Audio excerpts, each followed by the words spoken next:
G6, here we are again with me, Miss Rihanna, in science. Okay, we are going to chapter 2, reproduction in animal. Kita akan isi dulu ya word banknya. Oke, mating, bahasa Indonesia adalah perkawinan. Berarti bertemunya sel jantan dan sel betina. Fertilization, pembuahan. Nanti jika sudah terjadi perkawinan, kalau berhasil maka akan terjadi pembuahan. Puberty, pubertas. Food web, jaring makanan. Male, jantan.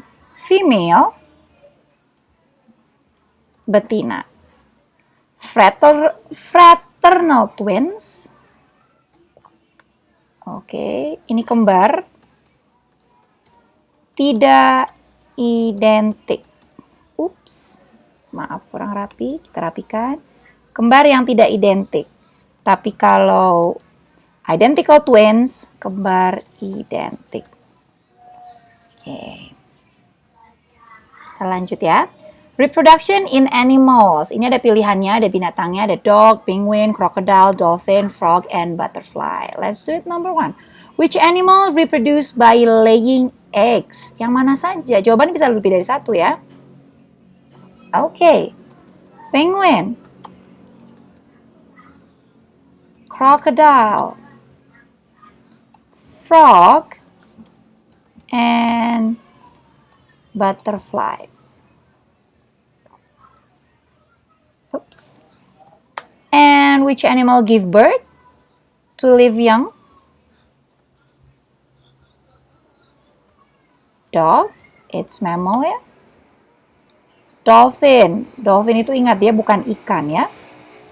Dog and dolphin only.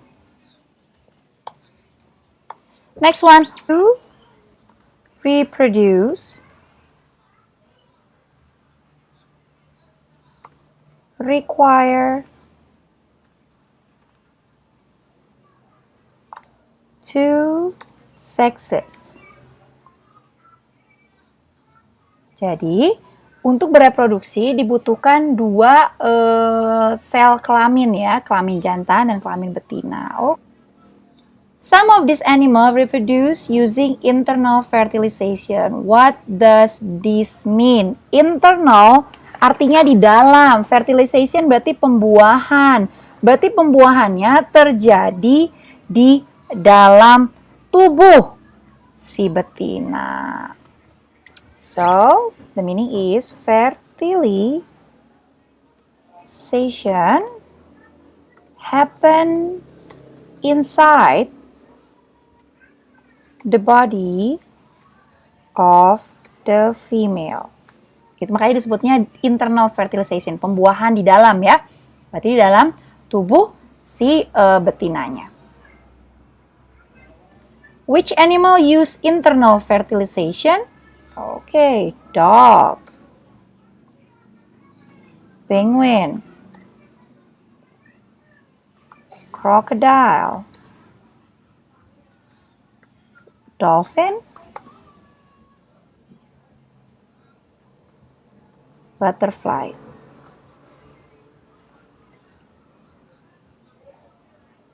So, which one that does not use internal fertilization? Frog, fish ya. Kebanyakan kalau semua mamalia, burung, reptil, dan serangga itu menggunakan pembuahan internal ya. Sedangkan kalau contohnya yang eksternal, jadi kayak ikan atau kayak katak, nanti yang betinanya akan menelurkan telurnya di air. Lalu nanti yang jantan akan memberikan sel jantannya atau sel kelamin sel spermanya di atas telur-telur tersebut. Jadi pembuahannya terjadi di luar tubuh betina. Ya. Seperti tadi Miss sudah sebutkan, ada kodok, ikan, kebanyakan hewan-hewan yang hidup di air. Okay, now we talk about human reproduction system. Ini adalah sistem reproduksi kita ya, manusia ya. Ada laki-laki dan ada perempuan. Nah, ini adalah bagian tampak dalam Ya, alat kelamin laki-laki dan perempuan. Remember, we're here to learn. Kita di sini untuk belajar. Malu? Kenapa harus malu? Karena ini bagian dari tubuh kita. Kita belajar supaya kita tahu bagaimana cara merawatnya, supaya kita tetap bersih dan tetap sehat. So, first, this is the female reproductive system. Ini adalah milik perempuan. Ya, here ada dua di sini. We call it ovary. Salah satu ya, kalau dua menjadi ovaries karena kita ada dua. Yang ini, tanda panahnya ini ada yang kurang ya, jadi Miss akan berikan tanda panahnya ke sini.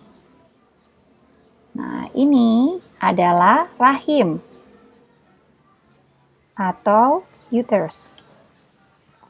Jadi ovary itu ada dua, kiri dan kanan. Uterus itu yang tengah. Ini gambarnya agak membingungkan ya, tidak apa. Jadi ingat, lihat tanda panahnya ya. Ovaries itu ada dua. Kalau dia hanya ovary berarti hanya satu. Bagian di sini namanya vagina. Dan yang di sini adalah rahim, uterus. Di sini. Berarti berkembangnya bayi nanti ada di daerah ini. Now, the male reproductive system. Ini adalah kelamin dari laki-laki atau pria. Pilihannya kita lihat, ada penis. Ini di bagian sini namanya penis dan bagian ini disebutnya testes. Karena hanya satu, tapi ada dua. Kalau ada dua jadi testes. Oke, sudah jelas ya. Ini adalah bagian dari tubuh kita, jadi kita harus tahu. Human babies may have mother's milk or powdered milk. Mother's milk is better because mother's milk istilah lainnya adalah ASI, air susu ibu. Kalau powdered milk itu susu formula, ya. Menurut penelitian, air susu ibu itu lebih baik tentunya karena alami. Nah, alasan-alasannya adalah karena number one, contains, mengandung substances to kill bacteria, sehingga bisa mencegah bayi dari sakit. Antibodinya akan lebih baik. Kemudian contain nutrient, easier of course, tidak usah seduh dengan air panas dan lain-lain, langsung saja diberikan kepada bayinya. And of course, pure and warm. Kenapa kita sebut pure? Karena itu langsung dari tubuh ibu. Jadi pasti murni. Kenapa warm? Karena suhu tubuhnya sudah sesuai dengan suhu tubuh ibu. Jadi tidak perlu dihangatkan atau apapun. Langsung saja diberikan kepada bayi.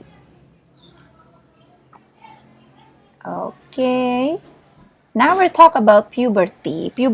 Pubertas. That's what we call pubertas. Pubertas itu apa sih? Okay, so puberty is changes. Maaf. Kalian boleh langsung tulis di buku kalian ya. Changes from a child into an adult. That's what we call puberty. Jadi perubahan dari anak-anak menjadi dewasa. Nama prosesnya kadang-kadang kita sebut melalui proses menjadi remaja. At about what age does puberty begin? Umur berapa sih? Usually it start 11 or 12. Jadi mulainya ada yang umur 11, ada yang umur 12, tapi tidak selalu umur 11 sampai 12. Ada juga yang mungkin baru mengalami pubertas di umur 13, 14, tidak apa, setiap orang berbeda-beda. Tapi biasanya mulainya di umur 11 dan di umur 12. Number 3, who usually enter puberty first? Usually girls. Anak perempuan biasanya akan mengalami pubertas lebih dulu.